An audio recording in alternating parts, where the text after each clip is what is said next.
if you, I mean, when clients, even if they're like so likable in their family that they have so many people that are interested in their education that want to help them, if their parents are enough, I'd just rather include only their parents.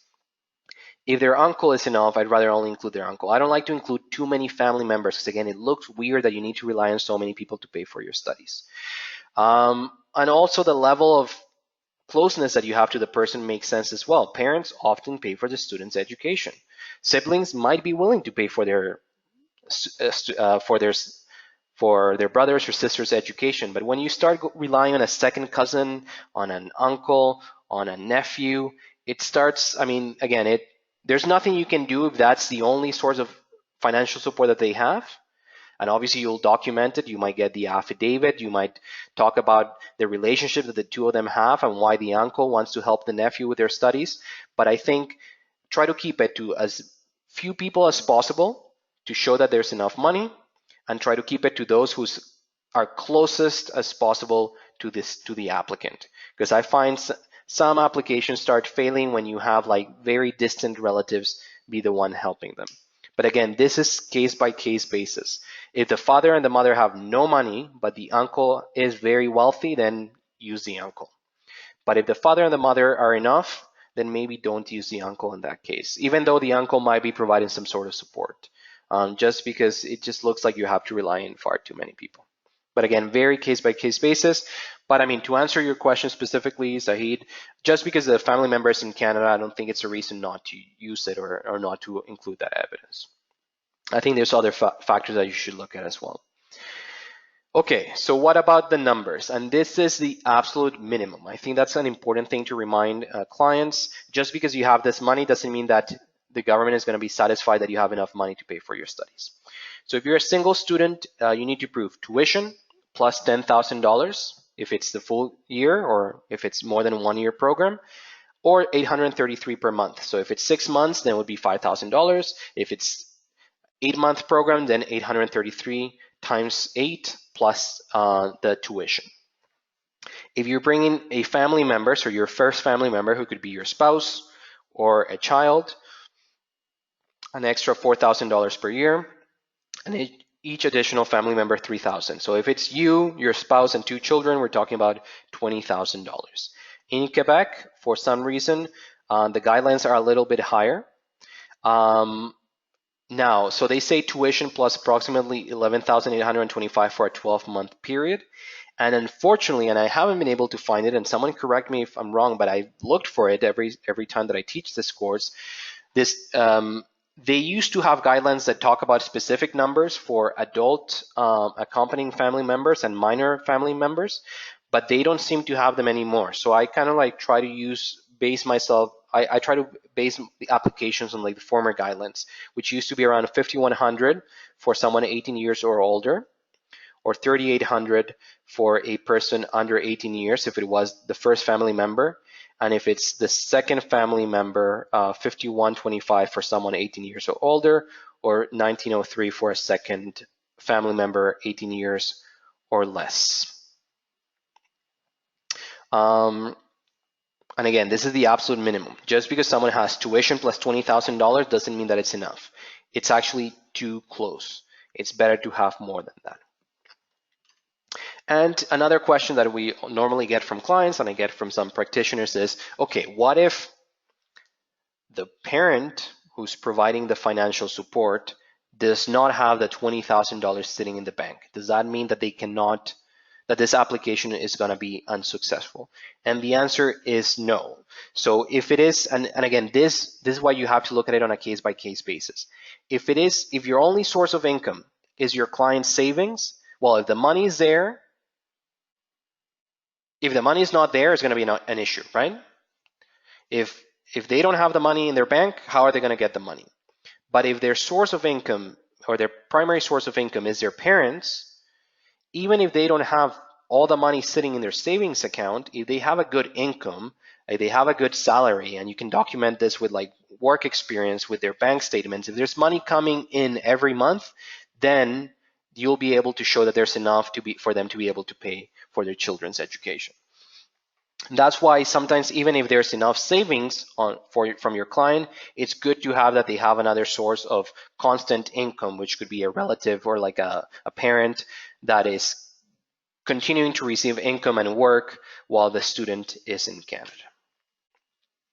Something else that it's worth mentioning, this relates to the question that I was asked earlier, whether you're relying on a relative or not also depends on your age too, right? Like if you're in your 20s or if you just graduated from high school, it's very common for you to be relying on your parents or a family member to pay for your studies.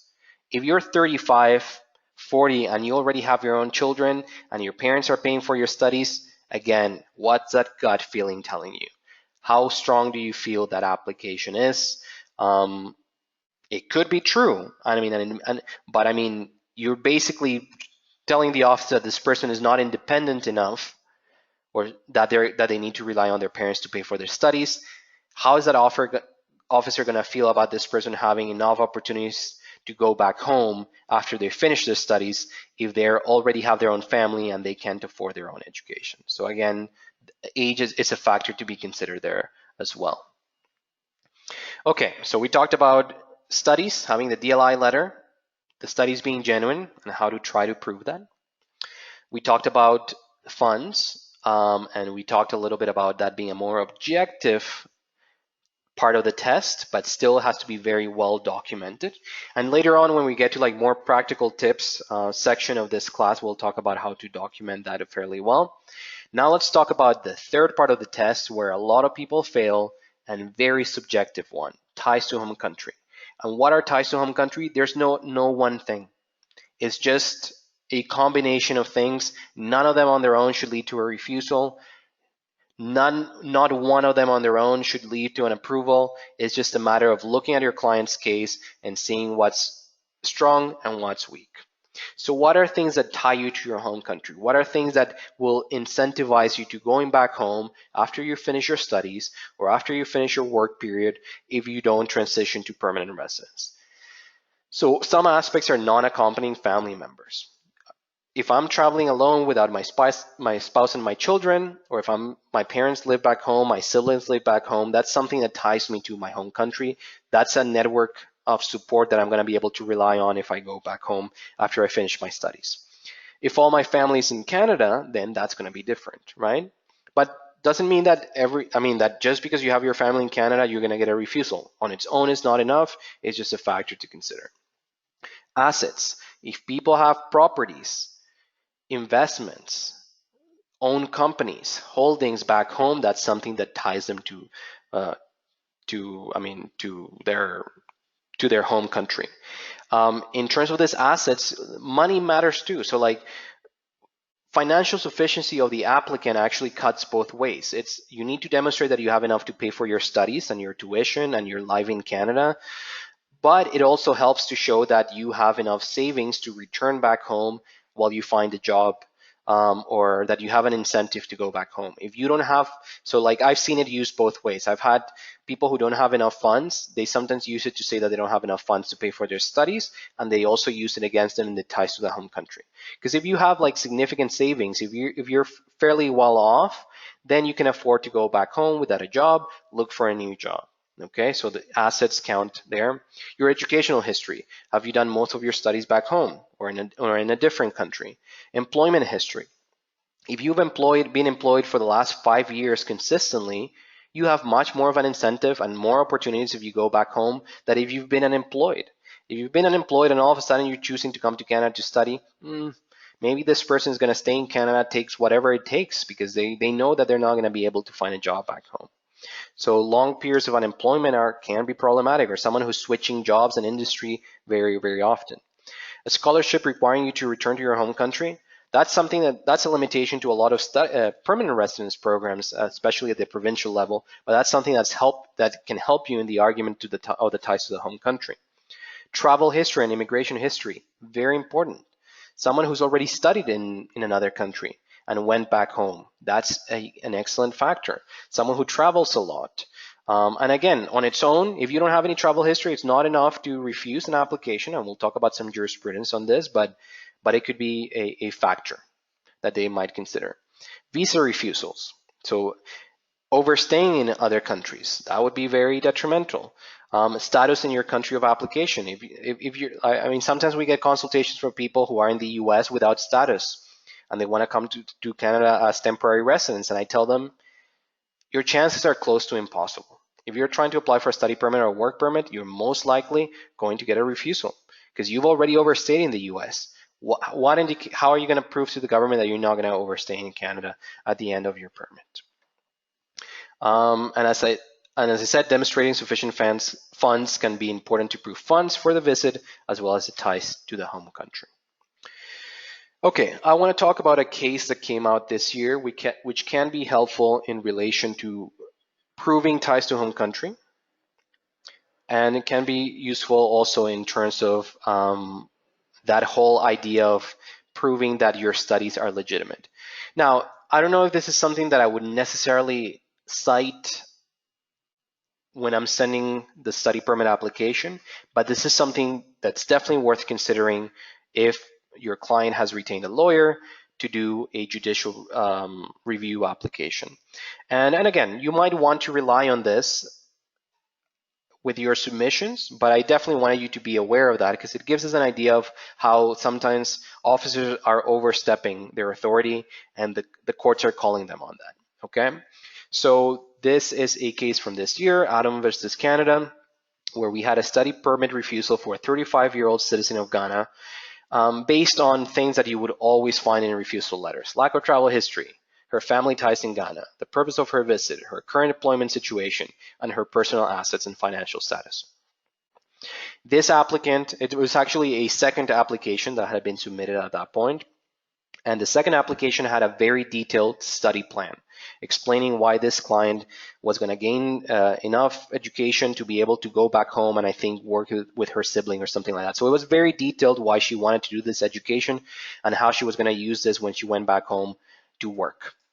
And her argument at the judicial review stage, so at the court level, was that the visa officer overlooked the study plan completely. The government was arguing, no, they didn't overlook it. They took into consideration the study plan, but they still had those concerns. So two interesting things that I find in this decision that are very helpful are the following. One of them, the federal court confirmed a ruling from 2009 that said a lack of travel history is a neutral factor. A visa officer, and in this case, the visa officer erred in using it as a negative factor. So that's that's something that we use in a lot of judicial review applications when we have refusals, mainly because of the travel history. And it could be visa refusals for visitor purpose, it could be a work permit, it could be a study permit, any kind of temporary residence. Travel history is a neutral factor. It cannot be used on its own as a negative factor. And then we also got this passage that I just love, and I find it very interesting. Because you can tell that the judge really went out to actually call the officer on overstepping his boundary. Having reviewed the applicant's educational plan myself, it is clear that at no point does she ask for career counseling advice. Yet this visa officer apparently fancied the opportunity to assume the role of a career counselor and opined that the applicant's extended studies in Canada would not enhance her work for her brother. Such extraneous considerations make it obvious that the visa officer is engaged in an unreasonable review of the evidence. So again, I like this because we get this all the time. And I used to always make the comment around the office saying since when did visa officers become career counselors? Now telling clients what they should study and what they shouldn't study and whether this is going to open doors for them or not. Well, this is an officer who did that, and a federal court judge telling them that that's not their job. So if you have a detailed study plan that makes sense, that you review it, and it says why you're doing this and how this is going to enhance opportunities when you go back home to work, that should not be overturned because the visa officer is taking the hat, is assuming the role of a career counseling officer when they're not. So I find it interesting, and I always enjoy when judges go to this, even with humor, insert comments like that, basically telling officers that's not your job. You were supposed to review this, and if that study plan is reasonable, you're not supposed to be concluding whether this is a viable career path or not. That's not what you do as an immigration officer. So I thought it was like an interesting case to discuss in relation to ties to home country, but also the proving that your studies are legitimate. Okay. Now, finally, so there's something else called dual intent, and I'm kind of conservative about when I play this dual intent card in study permit applications or not. As we talked about at the beginning of the class when we were talking about clients deciding what was the main reason for them coming to Canada, some clients wish to use studies as a way to immigrate to Canada for permanent residence. Some of them are just interested in studying Canada and that's it. Now, even with the ones who may immigrate to Canada eventually and do submit an application for permanent residence, I don't necessarily talk about dual intent at the beginning, just because it's not certain that they're going to be applying for permanent residence. But I do this when clients have already applied for permanent residence or it's pretty obvious that they will. Okay, so if I have a client, which has happened many times, that is already in the express entry pool, has been invited and will be applying for permanent residence, or has already applied for permanent residence, or is the child of a parent who has applied for permanent residence and is including them as an accompanying dependent, I always make submissions in dual intent. That comes, so dual intent comes from section 22 of the Act, so of IRPA, and it provides that a foreign national's intention to become a permanent resident, it's not enough to preclude this person from getting temporary residence. So just because someone intends in the long run or the medium run to become a permanent resident, or they already have a permanent resident application in place, doesn't mean that they should not be allowed to get a temporary residence because their intention is to eventually stay in Canada. And again, why is this important? Because what part of the test for a study permit is to prove that you're going to go back home, right? Or prove that you have the intention to going back home. Well, if you have applied for permanent residence, you would be lying if you're not saying that you intend to stay in Canada if that is approved. But that's the important part. When you're making these submissions, you're saying, my client understands that if the permanent residence application doesn't go through, he'll have to leave at the end of his study permit. And that's basically what you need to convince the officer when you're doing that. So normally I just quote the section. I say, as you are aware, or as you may be aware, my client has already applied for permanent residence, or my client's parent applied for permanent residence and included him as a dependent child. My client is well aware that this is an application for temporary residence and will only confer him temporary residence status. Should the permanent residence application not go through, he understands he needs to leave the country at the end of his temporary stay. And that's what you need to, the argument that you need to make. Because I think it's important that you don't leave out of your application. You don't make it seem like you're omitting the fact that your client has applied for permanent residence. And at the end of the day, the instructions on the officers are that you are allowed to have two intents. That's fine. What is problematic is when the primary intent is permanent residence and you're using the intent of becoming a student just to achieve that purpose. That's what's problematic. But it's not problematic to have both intentions at the same time. So that's basically what this section is about, and that's when we talk about it. And the possibility that a foreign national may be approved under a PR program in the future does not absolve the foreign national from meeting the requirements of temporary residence. So you still need to meet the requirements, and at the same time, you cannot be disqualified from being a valid temporary resident just because you applied for permanent residence. And then the provision in the guidelines from the government relating to dual intent talk about how officers should take into consideration the length of the time to be spent in Canada, the means of supports, their obligation times to the home country, compliance with immigration laws. Those are all things that they should consider. And then they say that officers should clearly demonstrate their reasoning in their notes, which sometimes they do, sometimes they don't. But as I said, I've had this question has been asked before. Someone says, my client thinks that they'll want to apply for permanent residence. That's the main reason why they're coming to, that's one of the reasons why they're coming to study in Canada. Should we make a dual intent argument at the beginning? And I normally say, no, it's not worth it. Do it if there's a permanent resident application that has already been submitted or is going to be submitted soon. And sometimes, if that application is is very advanced, is in a very advanced stage of processing. So let's say, for instance, someone's submitted a permanent residence application and it's been 8 months, it's gone through completeness checks, it's just a matter of the I don't know, like the clearance, the security clearances and things like that, then actually it's a strong case for why your client is not going to be overstaying in Canada, because it's most likely than not that that application is going to go through, that the officer is going to realize, okay, I mean, it's most likely that this person is going to have status within a couple of months or within a year. By the time that they finish their studies, they're more likely going to be a permanent resident. So the office is going to be less concerned that they're going to be overstaying after. So it's something that could help your case as well. But again, I only use it when the application has been sent or it's pretty obvious that it would be sent. Okay, so those are the four main elements of the test: the letter from the designated learning institution, legitimate studies, funds, ties to home country. We'll try to provide more examples later on of things that normally go wrong in study permit applications on how to address them and how to better document these things. Something that I wanted to talk about was the new student direct stream. I personally have not submitted an application under this yet, but it's something that is worth definitely knowing about. The main reason that the government is developing this is because in some countries, the processing standards for study permits were very long. And they were so long that to the point, we used to get a lot of refusals, or clients would get refusals saying, let's say they applied for a study for a program starting in September, they would get the refusal in October, and they would say, well, at this point it's moot because the program has already started. So it was really unfair because the client was getting a refusal. It was kind of like an easy cop out for the officer, being just like, oh, the client is getting a refusal because they took too long to make the decision, but it's not really the client's fault that they took so long.